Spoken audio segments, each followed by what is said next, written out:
செல்லான் கிழவன் இருப்பின் நிலம் புலந்து இல்லாளின் ஊடிவிடும் அப்படின்னு திருவள்ளுவர் 2000 வருஷத்துக்கு முன்னாடியே ஒரு அழகான திருக்குறள் சொல்லியிருக்காரு. அதோட பொருள் என்னென்னா, ஒரு விவசாயி அவரோட வயலை போய் பார்க்கணும், அடிக்கடி போய் பார்க்கணும். அப்படி பார்க்காம விட்டாங்கன்னா ஒரு மனைவி எப்படி வெறுத்து ஒதுக்குவாரோ கணவனை, அதுபோல் நிலம் அவனை வெறுத்து ஒதுக்கிடும் அப்படின்னு சொல்லியிருக்காரு. எதனால் இப்படி சொல்லியிருக்காரு அப்படின்னா, ஒரு நிலத்தில் அந்த நெல் பயிரோ அந்த செடிகளோ வளரும்போது அதற்கு நிறைய நோய் தாக்குதல் வரும், நிறைய சத்து பற்றாக்குறை வரும், நிறைய பூச்சி தாக்குதல் வரும்.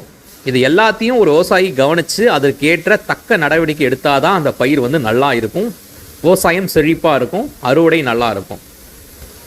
இதை தான் 2000 வருஷத்துக்கு முன்னாடியே திருவள்ளுவர் இந்த மாதிரி திருக்குறளில் அழகாக சொல்லியிருக்காரு. நானும் என்னோடய வயலுக்கு நடவு நட்டு 10ஆவது நாள் வந்தேன். எனக்கு கால் கொஞ்சம் ஃப்ராக்சர் ஆனதுனால நான் அடிக்கடி என்னால் வர முடியல.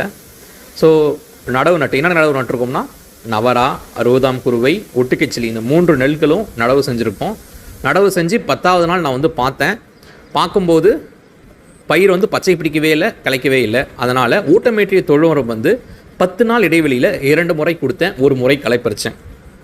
இப்போ பார்த்தீங்கன்னா கிட்டத்தட்ட ஒரு 30 நாளைக்கு மேலே ஆயிடுச்சு. இப்போ பார்த்தீங்கன்னா எல்லா பயிர்களுமே அருமையாக கிளச்சி பச்சை கட்டி தூர் வெடிச்சு அவ்வளவு செழிப்பாக இருக்குது. இது பார்க்கும்போது மன நிறைவாக இருக்குது. இன்னும் 1 முறை ஊட்டமேற்றிய தொழு உரம் கொடுத்தா அறுவடை மன நிறைவாக வரும். இதுக்கு நான் வேறு எந்த பூச்சி விரட்டிகளோ பூச்சிக்கொல்லிகளோ இல்லை வேறு எந்த ரசாயன உரங்களோ நான் இடவே இல்லை. இயற்கை முறையில் ஊட்டமேற்றிய தொழு உரம் மட்டும்தான் கொடுத்தேன். பயிரோட வளர்ச்சியை நீங்களே பாருங்கள், எவ்வளோ அருமையாக இருக்குது, கண்கொள்ளா காட்சியாக இருக்குது அப்படின்றத நீங்களே பாருங்கள். 60ஆம் குருவையோட சிறப்பே பார்த்தீங்கன்னா 60லிருந்து 80 நாட்களுக்குள் ஒரு குறைந்த பருவத்தில் கதிர் அறுவடை ஆகிடும்.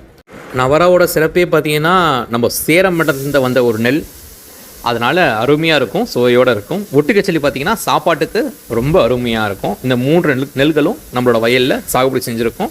அந்த காணொலியை தான் நீங்கள் பார்க்குறீங்க.